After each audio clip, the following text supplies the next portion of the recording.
Can you keep up with the pace of market regulatory reform? MarketsReformWiki.com, the place to keep up.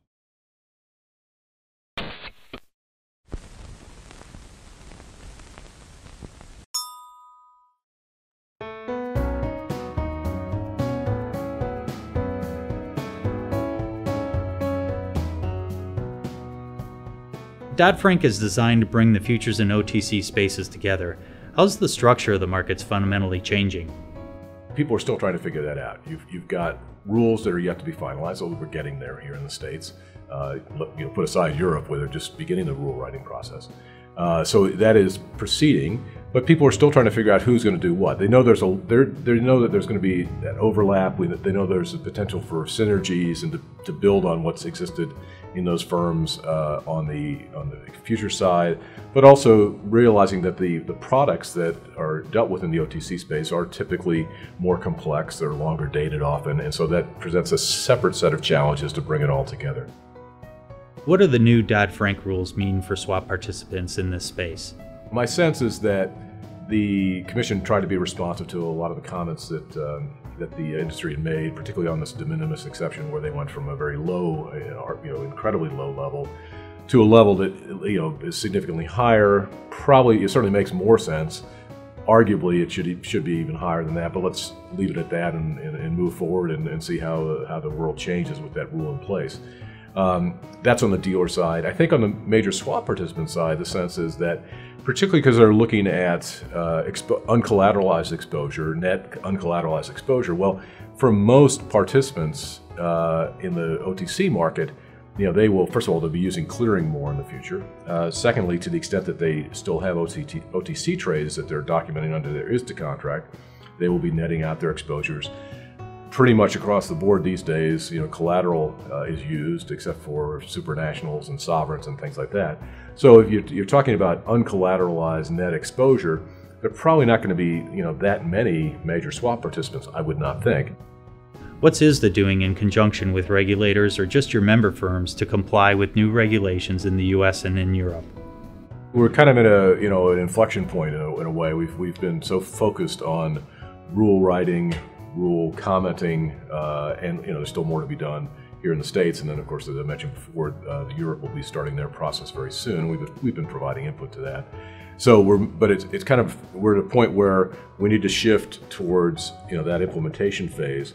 And there, what we hope to be doing is to be a source of information for our members. So as they are looking at complying, as they have questions about what the rules may say, if they feel that there's a need for clarification, we can be a conduit to the agencies, the CFTC, the SEC, ESMA over in Europe, to ask the questions and to flow that information back and forth between the regulators and our memberships. What impact do you see cost having on the financial markets? What I think is very important and is yet to be kind of fully understood, and it's still playing out, is the regulatory capital costs. We can get a lot of the rules right, but if the capital rules are wrong, then the business will not be done because it'll just be too costly. And it's important to keep in mind that while that burden falls on the banks and the others who are providing the products, they will typically pass that on in some way to the users, which means that users will have to make a decision as to whether they want to manage their risk when it's more expensive. Some people are going to decide, I'll just not manage my risk, and that might not be a good thing. So, let's also keep in mind the benefits. We can, I think, all agree that as we look to provide for a safer and sounder system, that things like clearing can be beneficial. Information to the regulators can be very helpful in terms of helping them understand where risks are building up in the system. But there are other things that the benefits are not quite as clear. Although this execution mandate is required under the Dodd-Frank, it's not necessarily going to be the case that benefits will go to people who utilize that new system as opposed to the old. We've done some studies ourselves in terms of what the benefits in terms of lower costs and tighter spreads may be, and it's the evidence is not really there that the benefits are going to be delivered in the way that people think they will be. What's your take on regulatory arbitrage and different regulatory regimes? regulatory regime is always thrown out as a bit of a a red herring a lot of times. It's been mentioned. We've commented on that on our derivative views blog recently, specifically spurred by the Singapore paper, where people have said, "Oh, well, Singapore is just looking to take over all the business." But really, the reason that they're fully committed on the clearing side. They're fully committed on getting the information to the regulators about exposure. So no question on the systemic risk aspects. They're on the same page as the other jurisdictions.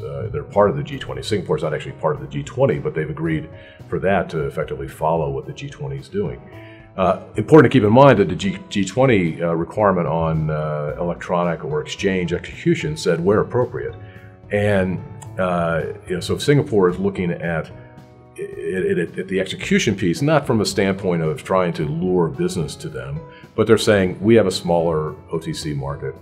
It's not the size of London or New York. We think that there would be liquidity effects, adverse liquidity effects, if we forced things into an exchange traded or electronic environment. And so let's not go there yet. If business flows to Singapore for whatever reason, cheaper or whatever the reason may be, then their volumes are going to pick up, and then I think they would look very seriously at what they would need to do to put in place an execution mandate, or certainly encourage that alternative means of execution. So I think we'll just have to see how things work out over time.